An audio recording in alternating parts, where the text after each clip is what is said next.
guys, this is James with RogueDuelist Trade, and on this channel we talk about upcoming and current Yu-Gi-Oh product and whether or not you should invest your money in order to profit. Today we are starting another two-part series for an updated risk analysis on Battles of Legend Armageddon. So we've gotten a full spoiler of all the cards, and for this two-part series I'm gonna go over the potential chase cards in this product, and I'm also gonna go over the cards that are potentially seeing a buyout because of cards coming in Battles of Legend Armageddon. And we'll also go over potential singles that you may wanna consider investing in because of cards coming out in this product. And then on the second part video, we are gonna go over the full RDT risk analysis, go over all of the scores, and decide whether or not the risk is high or low for investing in this product and expecting to see a return. So as a quick side note, if you guys haven't noticed already, I have some new beats playing on the background of this video. These beats are provided by Russell Beats. Russell Beats is actually operated by a subscriber to this channel named Kyle. He actually reached out to me and asked me if I wanted to use some of his sounds. I really liked it, so I wanted to be able to give him a shout out. If anyone is interested in getting some custom beats made, go into the description down below. You can find Russell Beats Instagram there, and he would be more than happy to make you some custom beats. Guys, before we jump into the video, for the YouTube algorithm, like this video and subscribe to this channel and hit the notification bell so you guys will be the first to know every single time I upload a new video. And guys, follow me on Instagram and Facebook. You can find links in the description down below. And if you guys would like to join my Facebook investments group, I have a link down in the description for that as well. All right, so let's go ahead and dive into part one of the updated risk analysis for Battles of Legend Armageddon. So as I mentioned, the product is going to be coming out in July 23rd of 2020. It's a 94 card all foil set. We're going to be seeing 59 ultra rares, 33 secret rares, and we're actually going to be seeing something very unique for this product. We're going to be getting one Starlight rare coming out of this product and one 10,000 secret rare. So I'm going to be going over that in more detail in this video and my second part video as well. Something that's very interesting is that there's 47 new imports coming on this product and 47 reprints coming on this product. So an even distribution, split in half. Every single pack is going to have 5 cards. There's going to be 4 ultra rares and 1 secret rare in every single pack. So guys, here are some new archetypes or new support for existing archetypes coming in Battles of Legend Armageddon. One that you guys absolutely need to take note of, and we're going to be talking about it plenty in this video and the next video, is numeron. We're going to be getting the new numeron engine coming to this product. We're getting some penguin support, Jinzo support, Malefic, Flower Guardian, Warrior, and Fire Flint Lady. We're going to go over that very soon. We're getting Appliancers, which is an imported archetype from Yugioh of Reigns. It's actually used by an anime character called Robapi. We're getting some more raw God card support, Fossil Rock support, which is Jim Crocodile from Yu-Gi-Oh! GX, Glacial Beast, and Utopia. We're getting a new Utopia Exe monster. Actually isn't really that good from what I can tell, so I'm not going to be talking about that too much in this video. All right, guys, so the first metric that we're going to be going over for the RDT risk analysis is chase cards. And if you guys want to understand what each of these metrics mean, go down to the description below. I provide a description of every single one of these metrics, but they should be straightforward enough. So we're going to start with the most important chase cards that are going to be coming out of this product, which is the numeron engine. There's going to be more cards that are chased after than others, such as Numeron Network, which is the middle card where my cursor is, which is the field spell for this engine, and Numeron Wall, which essentially allows you to discard it from your hand and search Numeron Network. So Numeron Network is the core card for this engine, and it lets you activate a spell Numeron card from your deck by putting it into the graveyard. So the card that you're going to be pulling out is Numeron Calling. And Numeron Calling allows you to special summon up to 4 Numeron Gate Exe monsters from your extra deck, which is absolutely crazy, and those Numeron Gate monsters are number monsters. We have Numeron Gate Ekam, Numeron Gate DVE, Numeron Gate Trini, and Numeron Gate Kadvari. So these are numbers 1, 2, 3, and 4, and I believe this and some other cards coming in this product are actually completing numbers from 1 through 107, which is a huge milestone for this set. But you are able to special summon all 4 of these number cards by using Numeron Calling, because of numeron network. So after you get all 4 of these monsters on the field, you can either go into Utopic Zexal, which is a card I'm going to be talking about later in this video, which is absolutely bonkers, which would be your going first play, but your going second play would be just keeping these monsters on the field, because these monsters have the exact same effect as each other verbatim. They're the exact same effect, and what it is they can't be destroyed in battle, but when one of these numeron gate monsters attack an opponent's monster, it doubles the attack of all of the numeron gate monsters on the field. So all of them have 1,000 attacks. So picture this. One of them attacks a monster right into it. It can't be destroyed in battle. You will probably take battle damage, but all of your monsters will then go up to 2,000. You go to your next numeron gate monster, attack. You probably will take damage, but all of your monsters will then go up to 4,000.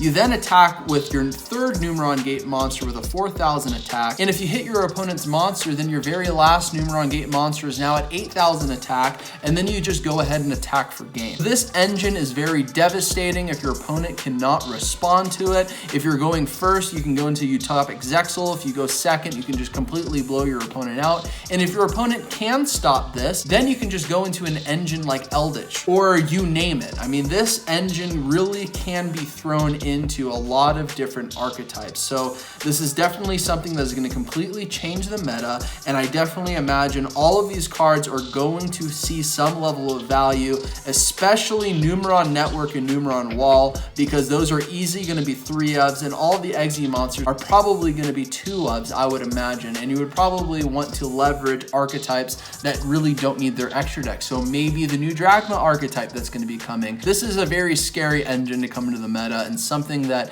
everybody is going to want to get their hands on. So next is the cards I was referencing at the beginning of the video, which is the Starlight Rare and the 10,000 Secret Rare. So let's start with the Starlight Rare, which is Utopia. A lot of people are wondering why Utopia. The reason why is, as I mentioned, we're now getting all of the number cards from 1 to 107. So because of that, Konami thought, you know, Utopia is probably one of the more beloved number monsters. It's the ace monster in Yu-Gi-Oh! Zexal, one of the animes. It's actually written in an alien language, which is actually from the original anime series in Yu-Gi-Oh! Zexal. I believe it's written in Astral language, and it's going to be coming as a Starlight Rare, and this card will be playable in tournaments as long as you have a copy with actual readable language on it with you. This is going to be a huge collector value card. People are going to go crazy over this, especially those number collectors that are out there. This is definitely going to be one of the best chase cards perhaps of this entire year. Next, we have the 10,000 Secret Rare 10,000 Dragons. So we hit another huge milestone in this product where we are going to have 10,000 unique printed Yu-Gi-Oh cards in the TCG. From the beginning of Yu-Gi-Oh TCG up until right now, we have 10,000 unique cards. So because of that, 10,000 Dragon is coming out, and it's going to be in its own very special rarity, also going to be very hard to get. Its effect isn't that crazy, but what it does is if you have enough monsters on your field where their attack and defense add up to 10,000 or more, you can tribute all of those monsters, special summon him on the field, and his attack and defense is 10,000. So these two cards are going to be very sought after in the product. They're definitely going to be seeing very high dollar value. I would estimate at least 300 to 500 at the very lowest, perhaps all the way up to 1,000 or more. So the next cards I want to discuss are the Fossil engine that's going to be coming in this product, which is coming from Jim Crocodile from the Yu-Gi-Oh! GX series. And the Fossil archetype is a rock archetype. And what rock archetype is in the meta right now?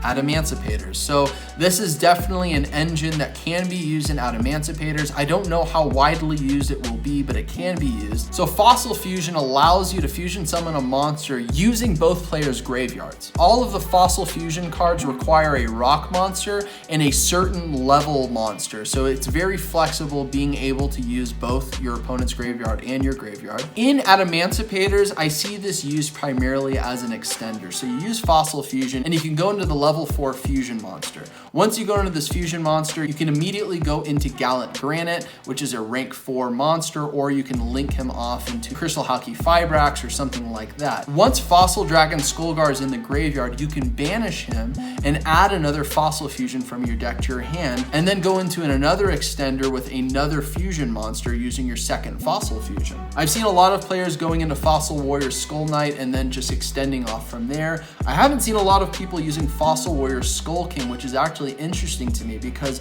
Fossil Warrior Skull King requires a rock and a level 7, I believe a level 7 or higher monster. So not only can he attack twice and I believe take piercing damage, but he also has a quick effect, which allows you to special summon a monster from your opponent's side of the field on your side of the field.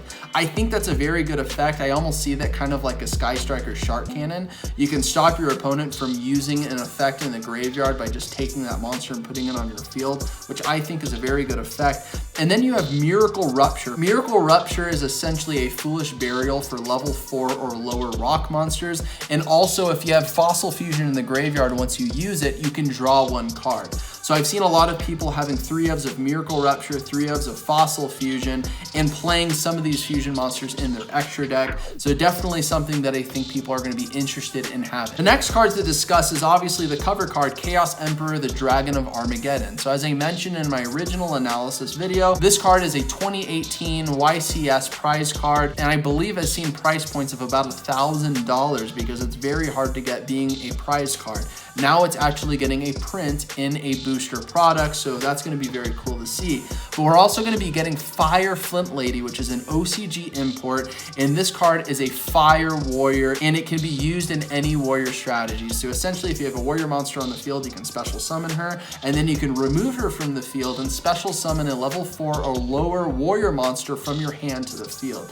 So she is really good, and she is a Fire Warrior, and what Fire Warrior archetype is going to be coming into the meta in Rise of the Duelist in just in August of 2020, that is Infernoble Knights. So this is definitely a card that you want to get your hands on. It's going to be a chase card in this product. People are going to want it. I definitely see this card seeing higher value as time goes on, especially as we approach Rise of the Duelist. The next cards that I consider chase cards are these specific 3 reprints, and there's actually other good reprints, but I think these are the best because they are rarity upgrades. So we are getting an ultra rare of Cross Sheep, which is a really cool card, which has only seen a rare rarity. Mecha Phantom Beast O-Lion only has a rare rarity, and Dragon Buster Destruction Sword only has a common rarity.